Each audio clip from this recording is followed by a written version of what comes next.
जिते सब पालन कले आउ से संसार से घाटी हम से पड़े जाती निराश जीवन यापन करते बनर फल फूल खाती मठ बाड़ी रहती प्रभु सेवा धर्म करती एमती कर समय काटती घर संसार प्रति मोह ममता रहे ना आम आज भोगुचे कौन पाई दी गोईठा देले भी आम से घर जाऊ एत मोह आम जदि आम परिवार बहु हो पुओ हो से घाटी छुटी हवा आमर कहीं होना पूर्व जन्मर दुष्कृत एत परिमाण रही जहाँपर आम माड़ खाऊ गाड़ी खाऊ सोदा खाऊ जहाँ खाऊ से बटर पटर हेले से मोह आम छाड़ी पार से पुओ बहु घर संसार परिवार एते मोह रही जाइए गोटे गप रहा भाया साप सापरू कुकुर कुकुर साप एमती है चेतला चेतना आसला ना मैं एत मोह था जे साप है जन्म है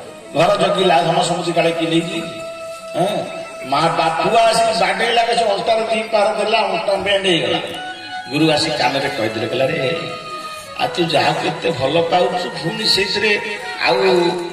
जीवु मो सागर ना एमती आउ तलक जीवु ना गुरुदेव मत शीघ्र नहीं जा मु जहाँ एत कष्ट करके सब जगी से पुआ आसी मत बाडौची मंटारे अंटा बेंड कर सारे शीघ्र मत नहीं जा बोल आनंद कुमार जिते मोह भांगी आपन को खोज करेंगे संसार को ना तेणु विषय रहिले न भूल ईश्वर आम जो बर्तमान शरीर सब अवस्था समान कि बाल्य पौगंड कैशोर वार्धक्य आपण मैंने समस्त अनुभव कर कौन दुख कौन कष्ट केते केते अनुभव कर आम कहवा बाहुल्य ये सब कुछ कहबार किसी आवश्यकता ना खाली अनुभव ही सार तेणु जीवन केमती सरल प्रभु पाखे जीवन अतिबाहित हम नाम गुण गान करी प्रभु चरण तले मन टे रे विषय संसद भगवान विषय को भूलीजी बोली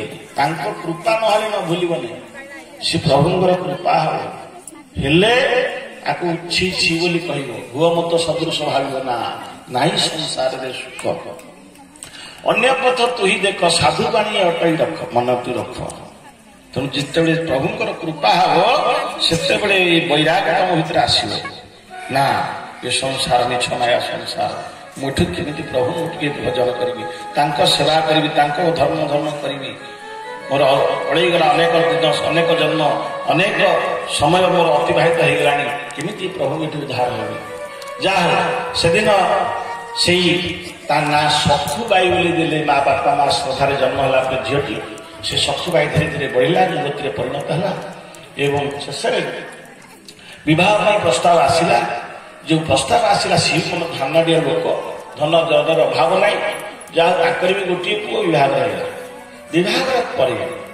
एमाने बापा माँ तो पड़े कहले संसार जहाँ सब धन धान पिला सब झो झोक देखीदे बापा माँ पड़े मन तपस्या कर झीटी आसिक शाशु घर रहा जातना भगवान को जी भल पाए भगवान ताको दुख कष्ट दियंती एटा सत्य जी जिते भल पाइब परीक्षा आसी पहुंचब आपण भल पाइबे केमिति भल पाउछंती किछि रही ऊपर भल पाउछंती भितर भल पाउछंती प्रभु देवे तेणु ठाकुर सब भक्त मान अधिकार जी तांकर अति निजर प्रभु तार अधिकार खटाती देखिए बापा माँ पिला छुआ हेले जो पिला छुआ अति सरल बापा माँ कथा मानती बापा माँ तारी पाखे अड़ी अर्दली एवं सब कथा ताकू ही से पिला निर्भरशील होती सेमती भगवान जो जो भक्त भगवान को जी अत्यंत भल पाए भक्त भगवान भक्त उपर अधिकार खटाती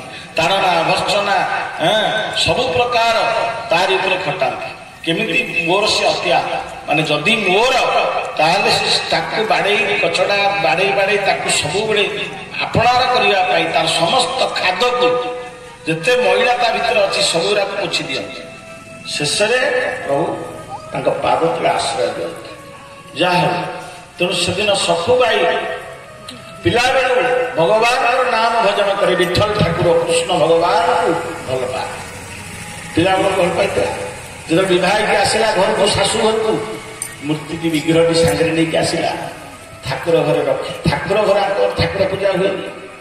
ଜ୍ୱାଇଁ କହିଲେ ଦେଖ ଆମ ଘରେ ମୋ ବାପା ମା ଠାକୁରଙ୍କୁ ମୋ ମା ମୋ ଠାକୁରଙ୍କୁ ଭଲ ପାଏନା, ତମେ କ'ଣ ଆଣି ଏସବୁ ପାଲା ଲଗେଇଲେଣି? ଦେଖିବାରୁ କିଛି ଦିନ ପରେ ମା ମଧ୍ୟ ଆପ୍ୟାୟିତ ହେବେ, ଭଲ ପାଇବେ। ଏହା କହି ଠାକୁର ବିଗ୍ରହ ଠାକୁର ଘରେ ରଖିଲା, ପୂଜା ଅର୍ଚ୍ଚନା ଚାଲିଲା।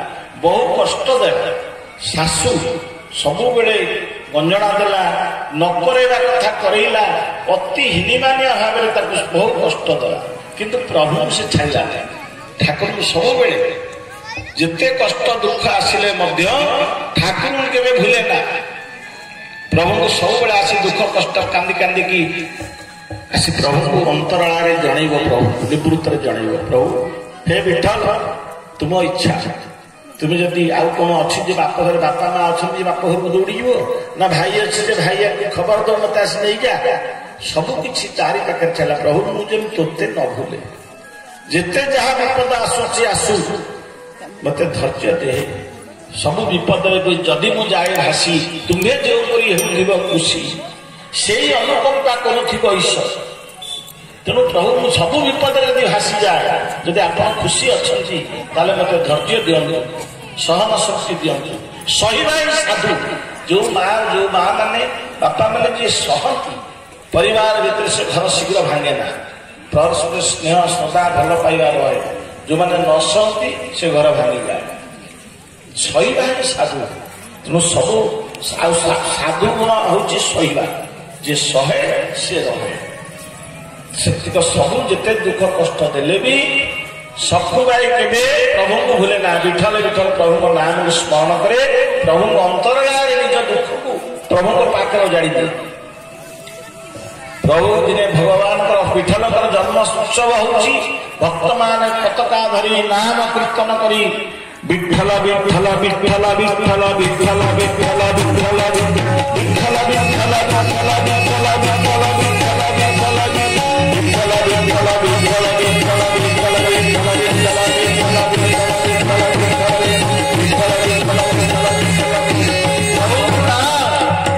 ପ୍ରଭୁଙ୍କ ନାମ ଉଦଣ୍ଡରେ ସବୁ ଗାଇକି ଭକ୍ତମାନେ ସବୁ ଯାଉଛନ୍ତି। ପ୍ରଭୁ ସଖୁବାଇ ଯାଇଥିଲା ପାଣି ଆଣିବାକୁ ଗରା କୁଣ୍ଡ ଧରିକି ପୋଖରୀକି, ଦେଖିଲା ପ୍ରଭୁଙ୍କର ନାମ ଭଜନ ହଉଛି। ସେଠି ଥୋଇଦେଇ ଗରା ଥୋଇଦେଇକି ମାଠିଆ ଥୋଇଦେଇକି ପଳେଇଲା ନାମ। ଆଉ ଜଣେ ସଖୀ ଯାଇଥିଲା, ଆଉ ଜଣେ ପଇସା ସ୍ତ୍ରୀ ଲୋକ ଜଣେ ମାଲଟିଏ ଯାଇଥିଲା, ସିଏ କଣ କଲା, ଗରାକୁ ଆଣିକି ଶାଶୁ ଆଗରେ ପଚାରି ଥୋଇଲା। କହିଲା ହେ, କହିଲା ହେଲେ କଣ ଗରା କଣ ଖାଲି ଗରା ଆଣିଦେଲୁ, ସଖୁ କୁଆଡେ ଗଲା କି? ନା ତମ ବୋଉ ନାମ ସଂକୀର୍ତ୍ତନରେ ପଳେଇ ଗଲାଣି ପନ୍ଦରପୁର, ବିଠଲ ମହାରାଷ୍ଟ୍ରରେ, ମହାରାଷ୍ଟ୍ର। କହିଲେ ସେ ପନ୍ଦରପୁର ପଳେଇଲାଣି ବିଠଲ ଠାକୁରଙ୍କ କତିକି ନାମ ସଂକୀର୍ତ୍ତନ ସବୁ ନାମ କରି କରି ଲୋକମାନେ ଯାଉଥିଲେ, ଭକ୍ତମାନେ ତାଙ୍କରି ଗହଣରେ ସେ ପଳେଇଲା। ଶାଶୁ ପୁଅକୁ ଡାକିଲା, କହିଲା ହେରେ ଅଲଜ୍ୟା, ତୁ ଏଠି କଣ ବହିଛୁ, ତୋ ସ୍ତ୍ରୀ କଣ ସାଡେ ନାମ ସଂକୀର୍ତ୍ତନ ଆମ ଇଜ୍ଜତ ମହତ୍ଵ ନେଲାଣି, ପଳେଇଲାଣି ନାମ ସଂକୀର୍ତ୍ତନ କରି ସବୁ ଲୋକମାନଙ୍କ ସାଙ୍ଗରେ, ତୁ ଏଠି କଣ ବହିଛୁ, ଯା ଶୀଘ୍ର ଧରିକି। ତାକୁ ଧରି ପୁଅ ଯାଇ ଧରିକି ନେଇକି ଆସିଲା, ଆଣି ତାକୁ ଘର ଭିତରେ ପୁରୀ ବାନ୍ଧି ମୁନ୍ଧି ଦେଲେ। ପ୍ରଭୁଙ୍କୁ ଚିନ୍ତା ଲାଗିଲା ବିଠଲ, ବିଠଲ ଜନ୍ମଦିନ, ଭକ୍ତମାନେ ସବୁ ଯାଇଛନ୍ତି, ଗୁଣ୍ଡିଭୂତ ହେଇଛନ୍ତି। ବିଠଲ କହିଲେ, ଏ ରୁକ୍ମଣୀ, ତମେ ଏସବୁ ଆଜିର ସବୁ ଯେତେ ସମସ୍ୟା ତମେ ସବୁ ବୁଝ, ମୋ ଭକ୍ତକୁ ସାମ୍ନା କୁଆଡେ ଯିବ ନା, ସେ ଭକ୍ତ ଜଣେ ବନ୍ଧା ହେଇକି ତାରି ପାଖକୁ ଯାଉଛି। ପ୍ରଭୁ ଆସିକି ସେଇ ଯୋଉ ସଖୀ ଯେ ଯାଇଥିଲା ପାଣି ଆଣିବା ପାଇଁ ଯୋଉ ପଡିଶା ଘର, ତାରି ମୁଖ ହେଇକି ଆସି ପହଞ୍ଚିଗଲେ ଏବଂ କହିଲେ, ହେ ମୁଁ ଖୋଲି ଦଉଛି, ମୁଁ ବାନ୍ଧି ପଡୁଛି, ତୁ ଯା, ତୁ ଯାଉଥିବୁ ଭକ୍ତମାନଙ୍କ ପାଖରେ ନାମ କରି କରି ତୁ ପଡା, ବିଠଲଙ୍କ କତିକି ପଡା। ନିଜେ ପ୍ରଭୁ ବାନ୍ଧି ହେଇଗଲେ ସେଇ ରୂପରେ, ଆଉ ସଖୁକୁ ପଠେଇ ଦେଲେ ତାଙ୍କ ସାଙ୍ଗରେ। ସିଏ ଯାଇକି ତାଙ୍କ ନାମ ପ୍ରେମରେ ମିଶିଗଲା, ଯାଇକି ପ୍ରଭୁଙ୍କ ପାଖରେ ଆଗରେ ପ୍ରଣାମ କଲା। ସମସ୍ତେ ଖୁସି ହେଇଗଲେ, ଯାହା ବୋଉଟା ପଳେଇ ଯାଇଥିଲା, ଯାହା ପୁଣି ଆସି ମିଶିଲା, ତାକୁ ସମସ୍ତେ ଆନନ୍ଦରେ ତାକୁ ନାମ ପ୍ରେମ କରି ନେଇଗଲେ। କଲା ପରେ ପ୍ରଭୁଙ୍କୁ ଦର୍ଶନ କରି ଅଭିଭୂତ ହେଇଗଲା, ନିଜ ଦେହ ଜ୍ଞାନ ହଜେଇ ଦେଲା। ପ୍ରଭୁଙ୍କର ଏକାଗ୍ରତାର ସହିତ ପ୍ରଭୁଙ୍କ ସେଇ ସ୍ୱରୂପକୁ ଦର୍ଶନ କରି ତନ୍ମୟ ହେଇଗଲା ଏବଂ ସେଇଠି ମୁଣ୍ଡିଆ ମାରିବା ଭିତରେ ତାର ପ୍ରାଣ ପଳେଇଲା। ବୋଲ ଆନନ୍ଦ କବା। କିଛି ସମୟ ଧାଡ଼ି ଲାଗିଛି, ଲାଇନ ଲାଗିଛି, ସିଏ ଦର୍ଶନ କରିକି ଆସିଲା ପରେ ଆଉ ସବୁ ଲୋକ ଦର୍ଶନ କରିବେ, କିନ୍ତୁ ଦର୍ଶନ କଣ କରିବେ, ଯେତେ ସମୟ ବିତିଗଲାଣି କାହିଁ ସଖୁ ଉଠୁନାହିଁ। ଜଣେ ତାଙ୍କ ଗାଁର ଲୋକ ଯାଇକି ତାକୁ ଉଠେଇଲା ବେଳକୁ ସେ ଟଳି ପଡ଼ିଲା, ତ ମରିଗଲାଣି ଆଉ ପ୍ରାଣ ଛାଡ଼ିକି।